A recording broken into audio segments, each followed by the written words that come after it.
Hi, and welcome back to The Bark. I'm Emma Martin. And I'm Tucker Hill. We have a jam-packed show for you today with lots of spring sports. But first, let's check out Butler versus Boise State down in Las Vegas. The stage is set for a thrilling quarterfinal matchup in the inaugural college basketball crown tournament as Boise State faces off against Butler in Las Vegas. Tip-off is scheduled for 5 p.m. Mountain Time, airing on FS1.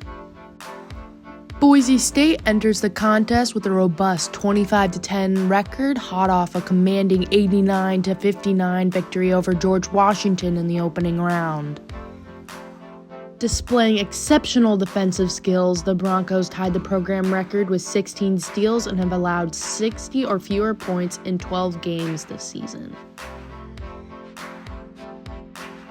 Alvaro Cardenas is on the cusp of a remarkable career milestone, just 3 assists away from earning third place in the Mountain West history, while Tyson Denhart is only 10 points shy of reaching 2,000 career points.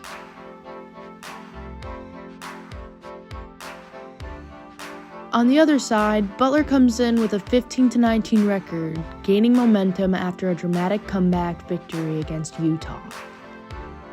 Butler's ability to light up the scoreboard is highlighted perfectly by their 10-0 record when scoring 80 points or more. Despite the absence of all Big East forward Jamil Telfort, the Bulldogs showcased depth with strong performance from their bench, including season-best 13 three-pointers against Utah.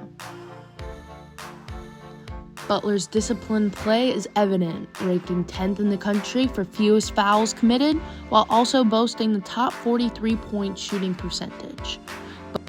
Both of these teams make compelling arguments for extending their season and making it to the semifinals. I'm Emma Martin. Back to you in the studio. Thanks, Emma. Now switching gears from the basketball court to the diamond, let's take a look at the MLB. Opening day for the MLB 2025 season has come, and here's a recap of what you missed.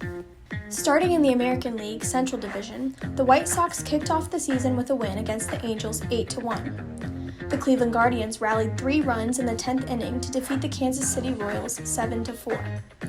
And on the other side, the Detroit Tigers lost their opening game with a close score of 5-4 against the Dodgers.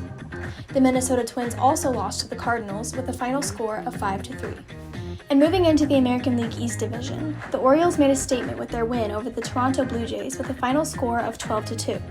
Baltimore's new right fielder Tyler O'Neill extended his current MLB opening day home run record to 6 consecutive years. The Red Sox defeated the Texas Rangers with a score of 5-2. Similarly, the Yankees won against the Milwaukee Brewers, ending the game 4-2. In Tampa Bay, the Rays beat the Colorado Rockies 3-2 with a walk-off home run by Meisner in the 9th inning. And to round out the American League, let's take a look at the West Division.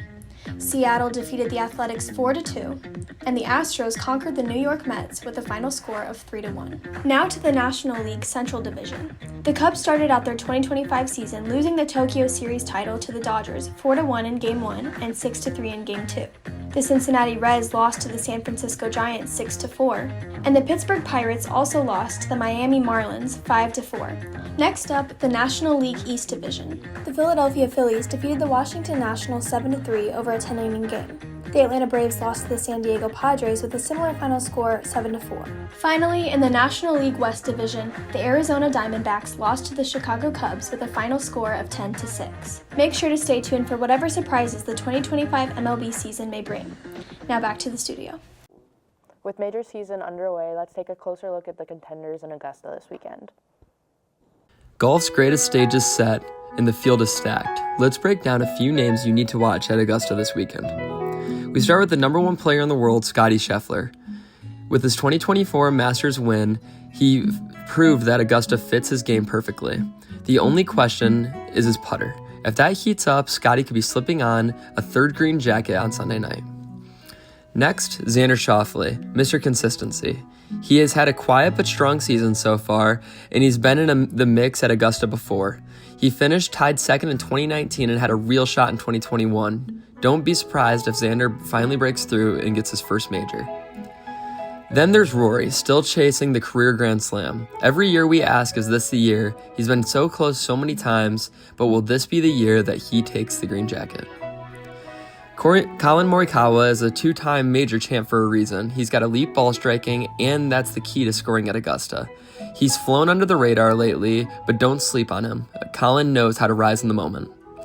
And my sleeper pick for Augusta is Minwoo Lee.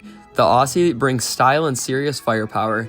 He finished tied 14 last year and plays fearless golf. The kind that can catch fire over a couple rounds. If he gets his putter going, he could turn heads fast. Between all the dominance and the risers and fallers, we will see who takes the green jacket at Augusta this year. Now let's kick it back to the studio. Thanks, Tyler. With lots of attention on the men's and women's basketball tournaments, there's another Final Four taking place, the Frozen Four. Let's take a look. Moving away from the men's and women's basketball tournament, the men's college hockey season concludes at the Frozen Four in St. Louis, Missouri at the Enterprise Center.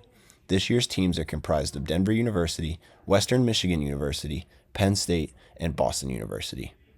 First, let's take a look at the Denver Pioneers. Denver is the most experienced team in this year's Frozen Four. Having won last year's national championship, they are looking to be among the few college teams to go back-to-back. They are known for their high-flying offense, so look for them to continue their torrid goal-scoring pace as they take on Western Michigan. Denver is led by Minnesota Wild draft pick Zeev Buium, who has exploded in his sophomore season with 13 goals and 35 assists. They will be taking on a Western Michigan team who is known for its physicality and size. Look for Western Michigan to try to use their physical play to upset Denver and prevent them from going back-to-back. Western Michigan has all the tools to go push for one of the first national championships in their school's history. Now moving on to Boston University. Boston University is one of the more unique teams in this year's tournament, with the youngest roster in college hockey, but despite that, they have skill at all positions. Boston University is led by defenseman Cole Hudson, who scored the overtime winner against Cornell to send Boston University back to the Frozen Four, as they try to win their first national championship in 20 years. They will be taking on the Penn State Nittany Lions, who are the Cinderella team in this year's tournament. Penn State barely got in, but despite that, they took out number 1 overall seed, the University of Maine, in the first round and have dominated since then. Penn State just needs to rely on the magic and keep it rolling as they try to win their first national championship in school history. Even if you're not a hockey fan, this is set to be an exciting weekend here in St. Louis. This is Tucker Hill. Back to you guys in the studio. Staying on the ice, let's take a look at contenders for the Stanley Cup. With just a few games remaining in the NHL season, we're starting to see the teams that will be in the playoffs. In the Eastern Conference, the Washington Capitals sit at the top with 107 points. They, along with the Carolina Hurricanes, have clinched a spot in the Metro Division. The Toronto Maple Leafs, Tampa Bay Lightning, and Florida Panthers have also clinched spots in the Atlantic Division. The wildcard race is still up in the air, however. The Ottawa Senators and Montreal Canadiens are the two current wildcard teams, but the Rangers, Islanders, Red Wings, and Blue Jackets are still alive. Regardless of who ends up in, the true Stanley Cup contenders are already in the playoffs. Every one of the 5 teams that has already clinched has a good chance to win the Cup, showcasing the dominance of the Eastern Conference this year. That being said, it's hard to imagine a team other than the Lightning or Panthers heading to the final, given each team's playoff pedigree. Switching over to the Western Conference, the picture is a little more clear. The Winnipeg Jets and Dallas Stars are the 2 top teams and are poised to make a deep run.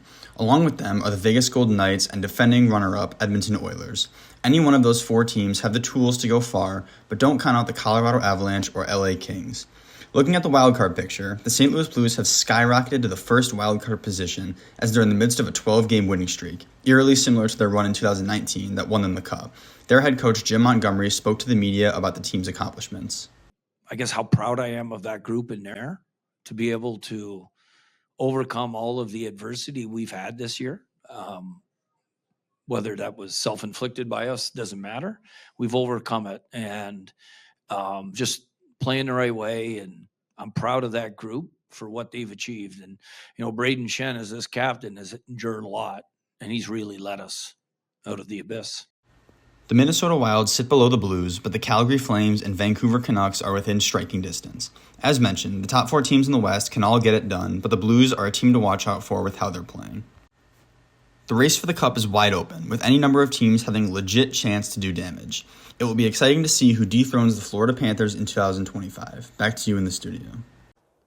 Thanks, Nick. That wraps it up for our show today. Thanks for watching, and see you next time.